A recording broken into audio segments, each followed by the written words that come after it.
नमस्ते प्रणाम, कैसे हो दोस्तों। बड़े दिन के बाद आज मेरे को टाइम मिला वीडियो बनाने का। दोस्तों बहुत ही बड़ी खतरनाक न्यूज़ है। आप लोग सबसे पहले चैनल को सब्सक्राइब कर दें। भोजपुरी किंग चैनल के जितने भी देखने वाले हैं सभी को मेरा दिल से धन्यवाद कि आप अपना कीमती वक्त निकाल कर हमारे इस वीडियो पे क्लिक किए।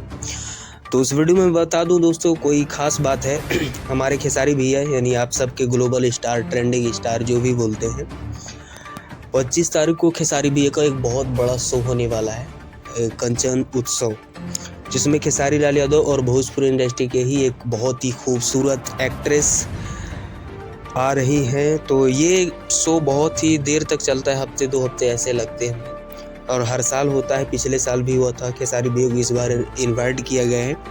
तो खेसारी भैया आएंगे, मज़ा लीजिए, एंजॉय कीजिए, चैनल को सब्सक्राइब कीजिए, मस्त रहिए और स्वस्थ रहिए। मिलते हैं आप सभी के साथ नेक्स्ट वीडियो में। Bye bye.